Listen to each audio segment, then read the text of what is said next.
জান্নাত লোভে নয় শুধু তোমার প্রেমে। অনলাইনে লেনদেনও হয়। ইন্টারনেট যদি সীমিত সময়ের জন্য বন্ধ থাকে, ডাটা চালু হয় না, ফেসবুক ইউটিউব ব্যবহার করা যায় না, ঠিক না বেঠিক? তাহলে ইন্টারনেট নামক একটা বস্তুর অস্তিত্ব আছে, বিশ্বাস করি, দেখি নাই। কেন বিশ্বাস করি? আলামত আছে না নাই? আরো জোরে। ঠিক তেমনি ভাবে হ্যাঁ, দুনিয়ার ইমানদার মুসলমান, এই দুনিয়ার চর্মচক্ষু দিয়া আল্লাহ দেখা যায় না কথা ঠিক, কিন্তু আলামত আছে। বিশ্ব ভূমণ্ডলের পালন কর্তা ছালানেওয়ালা একজন যে আছেন, আলামত আছে। কি আলামত? সূর্য পূর্ব দিক থেকে উদিত হয়, পশ্চিম দিকে অস্ত যায়, তারকা উদিত হয়, দিন যায়, দিনের পরে রাত। ওই যে বিশ্ব ভূমণ্ডল পরিচালিত হইতেছে, ওই যে একটা আলামত, ওই আলামতে প্রমাণ করে নিশ্চয় নিশ্চয় পৃথিবী পরিচালনা করনেওয়ালা একজন আছেন, তিনি হলেন আল্লাহ। আলামত আছে না নাই? ও দুনিয়ার ইমানদার মুসলমান, দুনিয়ার চর্মচক্ষু দিয়া আল্লাহকে দেখা যায় না, ডাইরেক্ট না দেখলেও ইনডাইরেক্ট ভাবে আল্লাহকে দেখা যায়। এই জন্যে আমরা মুসলমান বিশ্বাস করি এই পৃথিবীর একচ্ছত্র মালিক একজন আছেন, তিনি হলেন আরো জোরে আমানতু বিল্লাহ। এক নাম্বার গুণ হলো যারা এক আল্লাহর উপর বিশ্বাস স্থাপন করবে। দুই নাম্বার হলো ওয়া মালাইকাতিহি, যারা ফেরেশতাগণের প্রতি বিশ্বাস করে। ফেরেশতা আছেন না নাই? কি পরিমাণ সংখ্যা কত জানিনি, আল্লাহ ছাড়া কেউ জানে না। কিন্তু শুধু একটা অনুমান নিয়ে আনেন, বাইতুল্লাহর সোজা উপরে সপ্ত আসমানে একটা গড় আছে, যে গড়ের নাম হলো বাইতুল মামুর। প্রতিদিন ৭০,০০০ ফেরেশতারা বাইতুল মামুর তাওয়াফ করেন। যারা জীবনে একবার করছেন, কিয়ামতের আগ পর্যন্ত দ্বিতীয়বার তাওয়াফ করার সুযোগই পাবে না। এবং তাফসিরে কুরতুবিতে আর একটা সংখ্যা লেখছেন, লাহু মুআক্কিবাতুম মিন বাইনি ইয়াদাইহি ওয়া মিন খালফিহি ইয়াহফাজুনাহু মিন আমরিল্লাহ। মানুষের ডানে বামে সামনে পিছনে আল্লাহ দুনিয়ার কোনো র্যাব নয়, পুলিশ নয়, নূরের তৈরি ফেরেশতা দিয়া মানুষকে সিকিউরিটি গার্ড বানায় দিয়েছেন। কিন্তু ফেরেশতা কতজন? ইমাম কুরতুবী রহমতুল্লাহ আলাইহি উল্লেখ করেন, প্রতিদিন প্রত্যেকটা মানুষের দেহের হেফাজতের জন্যে আল্লাহ দিনে 10 জন, রাত্রে 10 জন, মোট 20 জন করে ফেরেশতা নিযুক্ত রাখছেন। কতজন ফেরেশতা? 20 জন করে ফেরেশতা। তাহলে ফেরেশতা আছেন কথা ঠিক, কিন্তু দেখি না সংখ্যা কত আল্লাহু আলাম, আল্লাহ ছাড়া কেউ জানে না। 3 নাম্বার, আমানতু বিল্লাহি ওয়া মালাইকাতিহি ওয়া কুতুবিহি। 3 নাম্বার হলো আসমানি কিতাব সমূহের প্রতি বিশ্বাস স্থাপন করা। আসমানি সকল কিতাবই সত্য। সর্বশ্রেষ্ঠ কিতাব হলো মহাগ্রন্থ আল কোরআন। সর্বশ্রেষ্ঠ নবীর উপর আল্লাহ নাজিল করেছেন।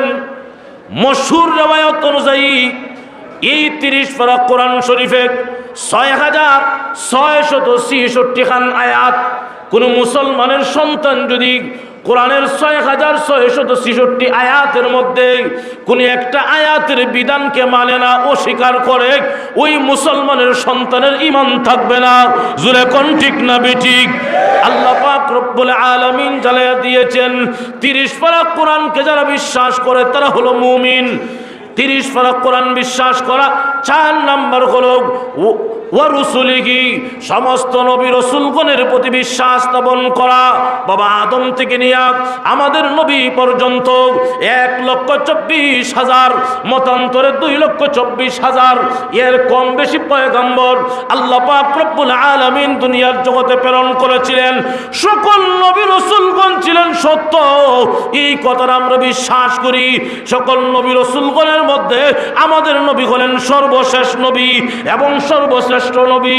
আহলুস সুন্নাত ওয়াল জামাতের আকীদা হলো আমাদের নবীর ব্যাপারে এমন আকীদা রাখতে হবে, আমাদের নবী হলেন সর্বশ্রেষ্ঠ নবী, সাথে সাথে সর্বশেষ নবী।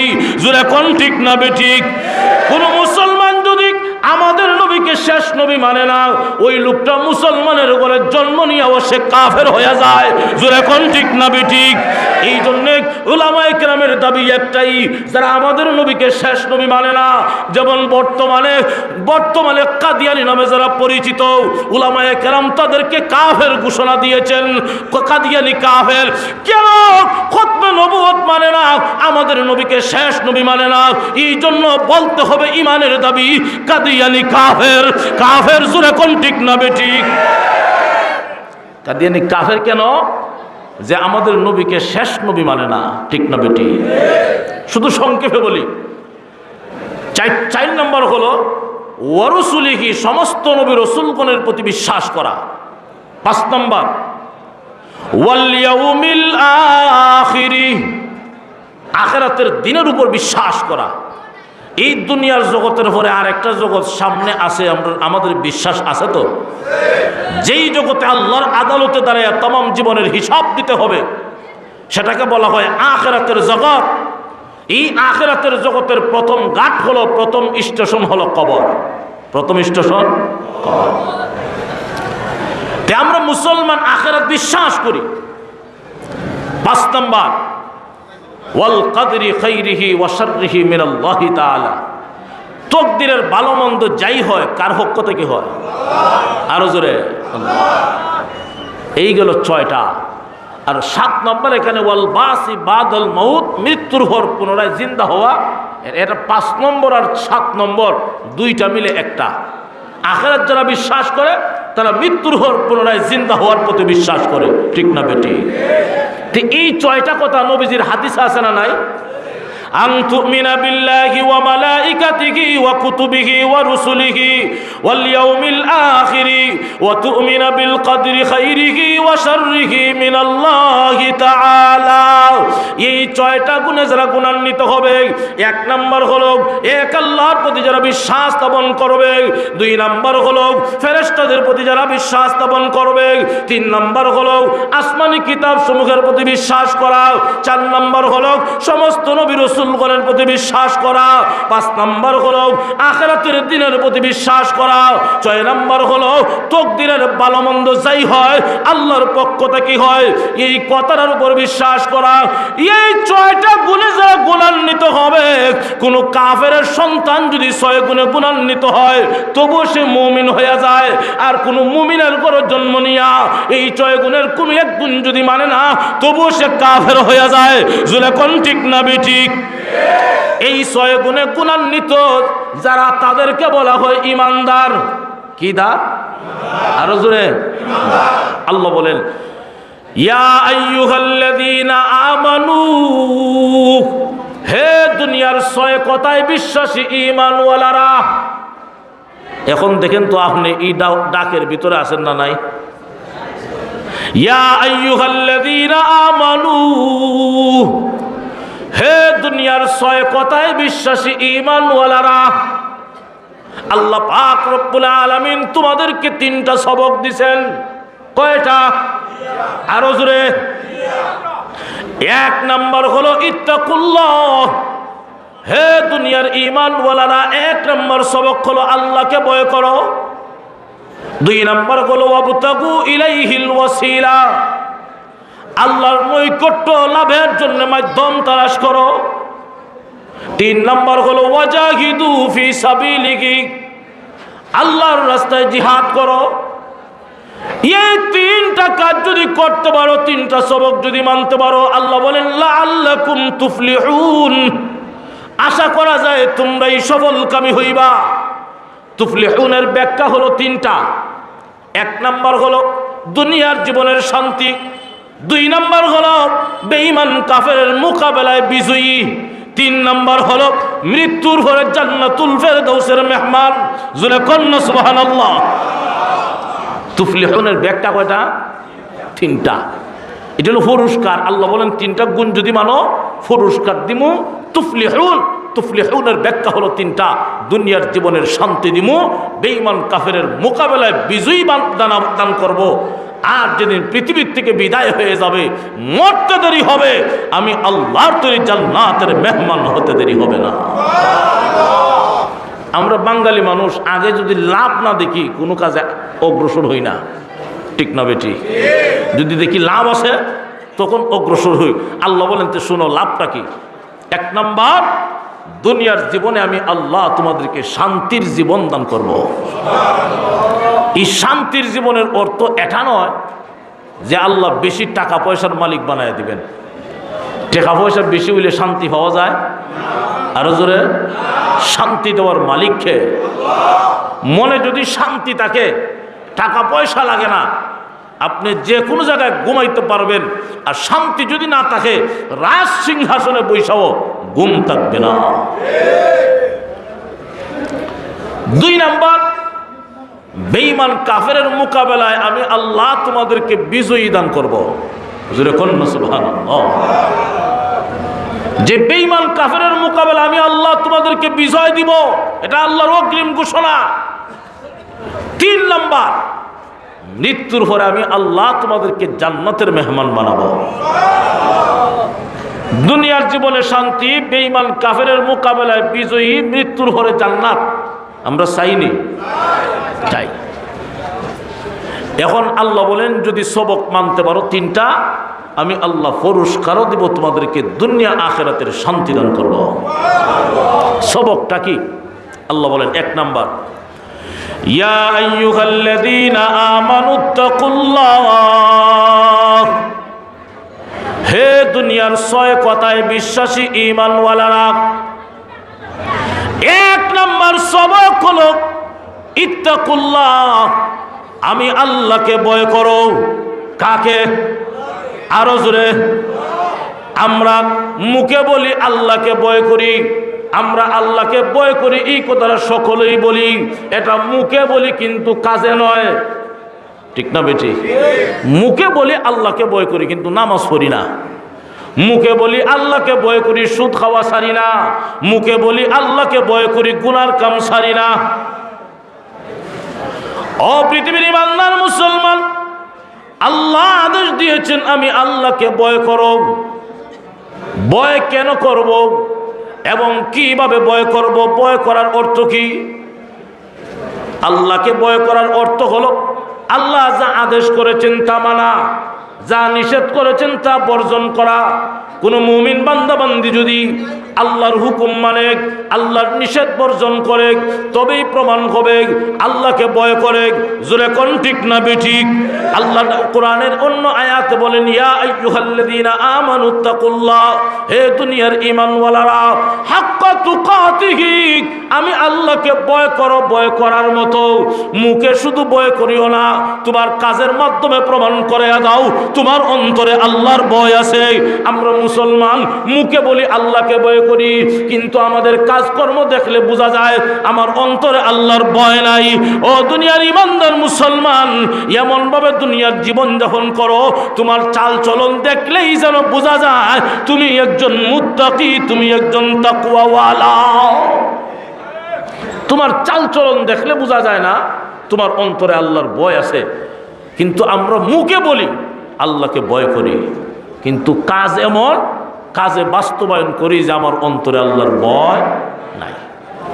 হযরত উমর রাদিয়াল্লাহু আনহু, উনি যখন খলিফা, তখন সাহাবীদেরকে সামনে নিয়ে বসা।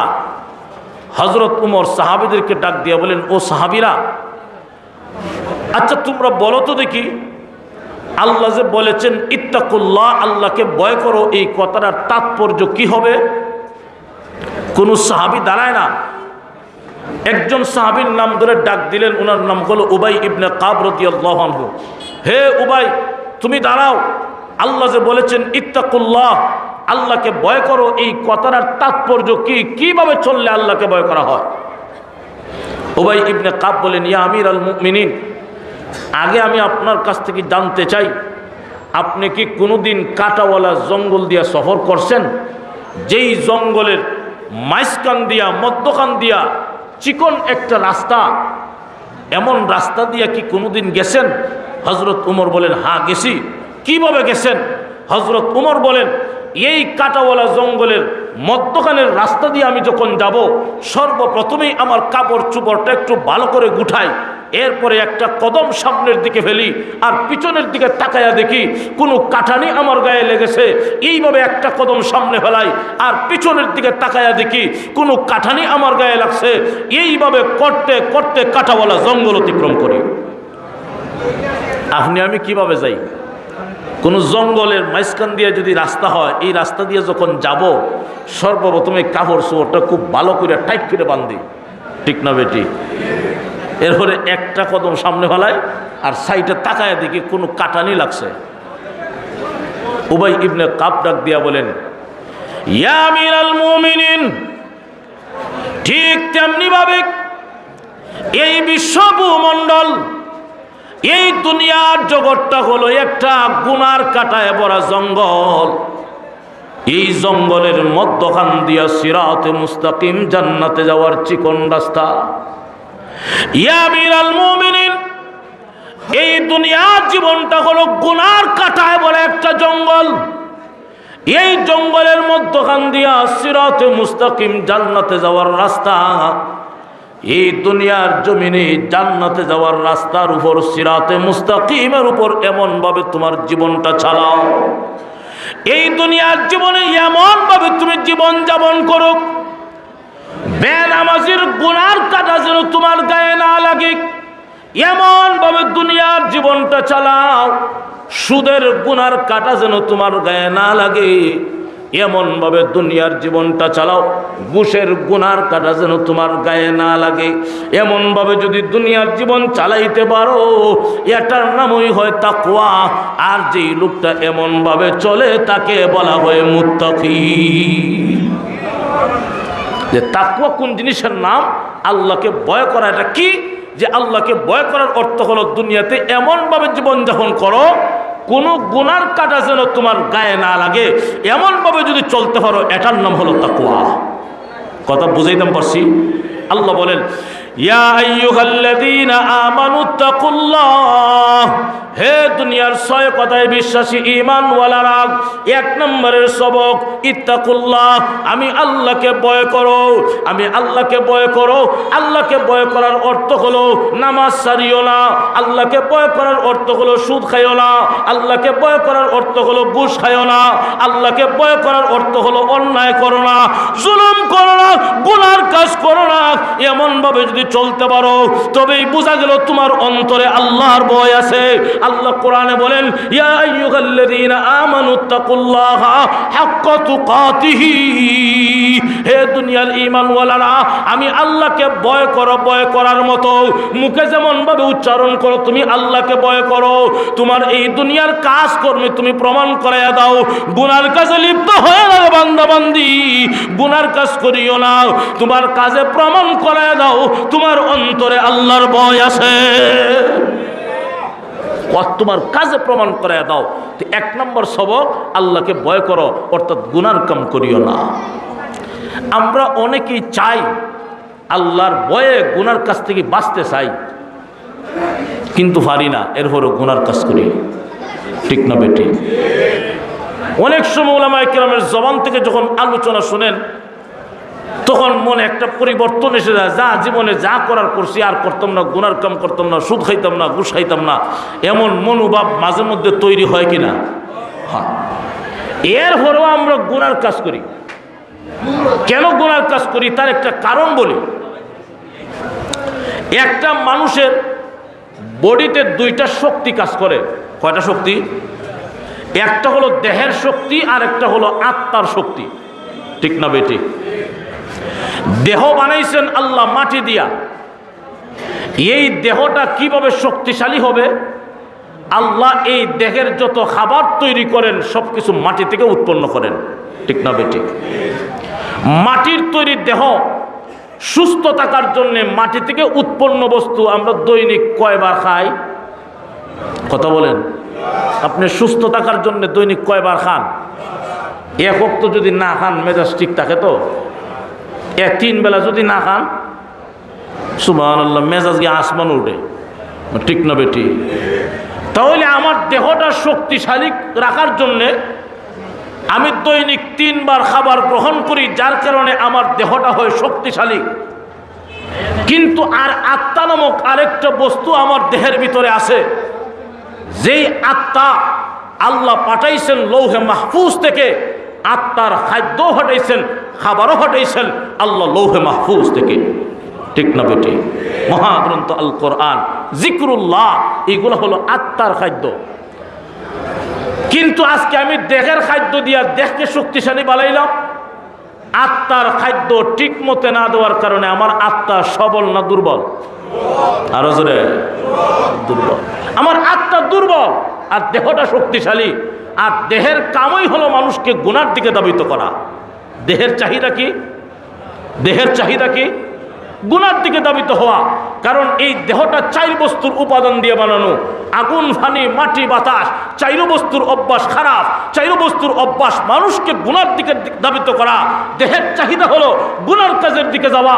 মানুষ যখন গুনার কাজ করতে যায়, মানুষ যখন জিনার মতো অপরাধে লিপ্ত হইতে চায়, মানুষ যখন সুদ খাওয়ার মতো গুনায় লিপ্ত হইতে চায়, মানুষ যখন এই গুনার কাজের দিকে ধাবিত হইতে চায়, মানুষের অন্তর একবার হইলেও দেখবেন বাধা দেয়, এ মানুষ তুমি যাইও না, মহান আল্লাহ তোমাকে দেখতেছেন, কিয়ামতের মাঠে আল্লাহর আদালতে তোমাকে জবাব দিতে হবে। গড়ির কাটার মতো দেখবেন অন্তর একবার হইলেও বাধা দেয়, যাইস না, আল্লাহ দেখতেছেন, ঠিক না বেটি? এরপরও গুনার দিকে যাই কেন? আমার দেহটা শক্তিশালী, আত্মা। কথাটা বুঝাইতাম পারছি? ইয়া আইয়ুহাল্লাযীনা আমানুত্তাকুল্লাহ, হে দুনিয়ার 6 কথায় বিশ্বাসী ঈমানওয়ালারা, 1 নম্বরের সবক আমি আল্লাহ তোমাদেরকে দিলাম, আমি আল্লাহকে ভয় করো, গুনার কাম করিও না।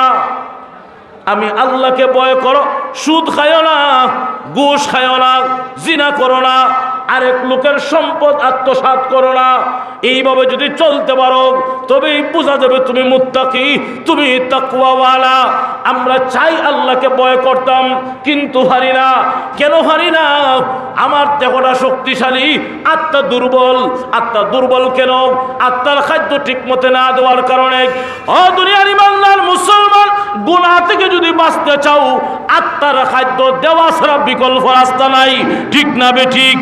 এই জন্যে গুনাহ থেকে বাঁচতে গেলে তোমার আত্মাকে শক্তিশালী বানাও, আত্মার খাদ্য দাও, আল্লাহর জিকির করো, কোরআন তেলাওয়াত করো, নেক আমল করো, তোমার আত্মা শক্তিশালী হয়ে যাবে। আর আত্মা যখন শক্তিশালী হয়ে যাবে, তখন দেখবা গুনাহ দেখলেই অন্তরে ঘৃণা সৃষ্টি হয়, ঠিক না বেটি? যারা আত্মা পবিত্র হয়ে গেছে, ওই সমস্ত মানুষ দেখবেন গুনাহ দেখলেই অন্তরে একটা ঘৃণা সৃষ্টি হয়ে যায়। তোমার আত্মাকে শক্তিশালী বানাইতে গেলে আল্লাহ কোরআনের আরেকটা আয়াতে একটু ব্যবস্থা দিয়েছেন আত্মা কিভাবে শক্তিশালী হয়। ইয়া আইয়ুহাল্লাযীনা আমানুত্তাকুল্লাহা ওয়া কুনু মা'আস সাদিকিন। আল্লাহ বলেন আত্মা শক্তিশালী হবে, আমার বয়ে গুনার কাম করিও না। আর আল্লাহ ওয়ালা যাদের অন্তরে আমি আল্লাহর ভয় আছে, ওই সমস্ত আল্লাহ ওয়ালাদের সোহবতে চলে যাও।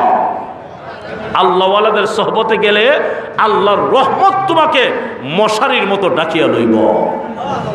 জোরে করেন না সুবহানাল্লাহ।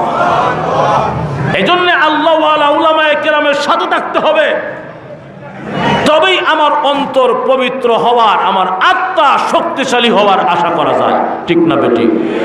1 নম্বর সবক, ইয়া আইয়ুহাল্লাযীনা আমানুত্তাকুল্লাহ, হে দুনিয়ার ঈমানওয়ালারা, আমি আল্লাহকে ভয় করো। আল্লাহর ভয় এমন একটা জিনিস, আল্লাহর ভয় যখন মানুষের অন্তরে চলে আসে, ওই মানুষ কোনোদিন গুনার কাজ করতে পারে না। যখন এই মানুষ গুনার দিকে যাবে, ওই সময় যদি মনে মনে এই কথাটা চিন্তা করে, দুনিয়ার কোনো মানুষ না দেখলেও আমার মাওলা আমাকে দেখতেছেন, কিয়ামতের কঠিন ময়দানে আমার আল্লাহর আদালতে দাঁড়াইয়া আমাকে জবাব দিতে হবে, এই ভয়টা যদি অন্তরে থাকে, তখন দেখবেন আমার বিশ্বাস ওই গুনাহগার ব্যক্তি গুনার মতো অপরাধে লিপ্ত হবে না। জোরে কোন ঠিক না বেঠিক?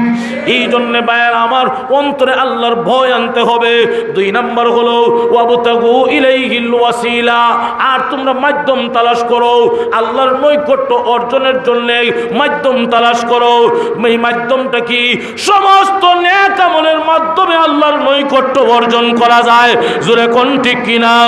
ও দুনিয়ার ইমানদার মুসলমান, নেক আমল করো, নেক আমলের মাধ্যমে আল্লাহর নৈকট্য অর্জন করতে পারবা। এটা হলো একটা ব্যাখ্যা। আজকে আমরা দুনিয়ার মানুষ নেক আমলের দিকে ধাবিত হই না, নেক আমল করি না। ওই নেক আমলই এমন একটা জিনিস, আপনি আমি যেদিন পৃথিবীর থেকে বিদায় হয়ে যাব, নেক আমলই আমার কবরের সাথী হবে, আমার হাসরের সাথী হবে। আল্লাহর কাছে সুপারিশ কইরা আমার নেক আমল আমাকে জান্নাত পর্যন্ত পৌঁছায়া দিবে। আল্লাহ বলেন ওয়াবতাগু ইলাইহিল ওয়াসিলা, ওসিলা তালাশ করো। আপনি নামাজ পড়লেন, নামাজের মাধ্যমে বান্দা আল্লাহর নৈকট্য অর্জন করে, ঠিক না বেটি? নামাজের মাধ্যমে বান্দা আল্লাহর নিকটবর্তী হয়ে যায়। আমরা যখনই নামাজ পড়ব, যখনই কোনো ইবাদত করব, নবীজি হাদিসের মধ্যে বলেন আনতা আবুদাল্লাহা কাআন্নাকা তারাহু ফাইল্লাম তাকুন তারাহু ফাইন্নাহু ইয়ারাক। তুমি যখন ইবাদত করবা এমন মনোভাব নিয়ে ইবাদত করবা যেমন তুমি আল্লাহরে দেখতেছো। আর এমন মর্তবা যদি না পৌঁছতে পারো, কমসে কম এটা ধারণা করো আল্লাহ তোমাকে দেখতেছেন, ঠিক না বেটি? আপনি যদি নামাজ পড়েন আর মনে মনে যদি এই কথাটা চিন্তা রাখেন, আমি যাই করি না কেন আমার আল্লাহ দেখতেছেন, এই মনোভাব নিয়ে নামাজ আদায় করলে এই নামাজের মধ্যে মন অন্যদিকে যাবে, গেলেও টাইমে নিয়ে আসবেন। আর যদি এই মনোভাব না থাকে, আপনি নামাজ পড়বেন কথা ঠিক সাদারাই বাজারে, কিন্তু মন দেখবেন সিলেটের মাজারে, ঠিক না বেটি? যায়নি অনেক নামাজি এমন আছে, ওই যে মন সিলেটে গেছে আর আনছে না, এখানে নামাজ শেষ, এমন আছে না? না, এই জন্যে আল্লাহ বলেন ওয়াবতাগু ইলাইহিল ওয়াসিলা, যে উসিলা তালাশ করো। 3 নাম্বার হলো ওয়াজাহিদু ফি সাবিলিহি, আল্লাহর রাস্তায় জিহাদ করো। জিহাদ, আজকে জিহাদের নাম শুনলেই আমরা ভয় হয়ে যাই, ঠিক না বেটি? ও মুসলমান, নামাজ যেমন ভাবে ফরজ, রোজা যেমন ভাবে ফরজ, হজ যেমন ভাবে ফরজ, এলাই কালিমাতুল্লাহর জন্য, আল্লাহর জমিনে আল্লাহর দ্বীনকে প্রতিষ্ঠিত করার জন্য আল্লাহর রাস্তায় জিহাদ করা ফরজ। যে এলাই কালিমাতুল্লাহর জন্য নিজের চেষ্টা প্রচেষ্টা যাই করবেন, সব কিছুর নাম হলো জিহাদ, সব কিছুর নাম জিহাদ। আজকে জিহাদের নাম শুনলেই অনেকের শরীরের রুমাকার হয়ে যায়, কয় এ সন্ত্রাসী। জিহাদ কি সন্ত্রাস? কথা বলেন, জিহাদ কি সন্ত্রাস? সন্ত্রাস দমন ব্যবস্থার নাম হলো জিহাদ। সন্ত্রাস দমন ব্যবস্থার নাম জিহাদ। আল্লাহু আকবার। আজকে মুসলমান যারা জিহাদের কথা বলে, কয় এরা ওই সন্ত্রাসী, এরা ওই সন্ত্রাসী। আর আসলে সন্ত্রাস এক জিনিস আর জিহাদ আর এক জিনিস। সন্ত্রাস দমন করা যায় যেই প্রক্রিয়ার মাধ্যমে, যেই জিনিসের মাধ্যমে, যার মাধ্যমে, সেই জিনিসের নাম হলো জিহাদ, তার নাম হলো জিহাদ। আজকে আমরা জিহাদকে ভয় হয়, আল্লাহু আকবার, মরণকে ভয় হয়। ও মুসলমান, এই 3টা জিনিস মানো, 3টা সবক মানো। আল্লাহ বলেন দুনিয়ার জীবনে তোমাদেরকে শান্তি দিব, বেঈমান কাফেরের মোকাবেলায় তোমরাই হবে বিজয়ী। আজকে আমরা বিজয়ী না পরাজয়ী? আজকে জায়গায় জায়গায় মুসলমান নির্যাতিত, আজকে জায়গায় জায়গায় বেঈমান কাফেরের হাতে মুসলমান মায়ের খাচ্ছে, আর আল্লাহ বলেন তোমরাই হবা বিজয়ী। ওয়ালা তাহিনু ওয়ালা তাহজানু ওয়া আনতুমুল আ'লাউনা ইন কুনতুম মুমিনিন। আল্লাহ বলেন কোনো ভয় নাই, কোনো চিন্তা নাই, আমি আল্লাহ অগ্রিম ঘোষণা দিলাম সব জায়গায় তোমাদেরকে বিজয়ী দান করব যদি সত্যিকারের মুমিন হতে পারো। কিন্তু আজকে আমরা বিজয়ী না পরাজয়ী? পরাজয়ী কেন? নবীজি 1450 বছর আগে নবীজি বলে গেছেন, قال النبي صلى الله عليه وسلم ইউশিকুল উমামু আন তাদাআ আলাইকুম কামা তাদাআল আকালাতু ইলা কাসআতিহা ফাকালা কাইলুন ওয়া মিন কিল্লাতুন নাহনু ইয়াওমাইযিন ক্বালা বাল আনতুম ইয়াওমাইযিন কাসীর ওয়ালাকিন্নাকুম গুসাউন কাগুসাইস সাইল ওয়ালা ইয়ানজিআন্নাল্লাহু মিন সুদুরি আদুবিকুমুল মাহাবাতা মিনকুম ওয়ালা ইয়াকযিফান্না ফি কুলুবিকুমুল ওয়াহনা ফাকালা কাইলুন ওয়া মাল ওয়াহনু ইয়া রাসূলাল্লাহ ক্বালা হুব্বুদ দুনিয়া ওয়া কারাহিয়াতুল মাউত। আল্লাহর নবী ডাক দিয়া বলেন, হে আমার উম্মতের দলেরা, আখিরি জামানায় এমন একটা যুগ আসবে, আখিরি জামানায় আমার উম্মতকে ধ্বংস করার জন্যে, আমার উম্মতের উপর নির্যাতন করার জন্যে সারা দুনিয়ার বেঈমান কাফেররা একত্রিত হইয়া এক দল আরেক দলকে ডাকতে থাকবে, ইহুদি খ্রিস্টানদেরকে ডাকবে, খ্রিস্টান ইহুদিদেরকে ডাকবে, এইভাবে বাতিলরা এক দল আরেক দলকে ডাকবে, আসো দুনিয়ায় মুসলমান রাখবো না, মুসলমান শেষ করে দিব। আল্লাহর নবী বলেন যে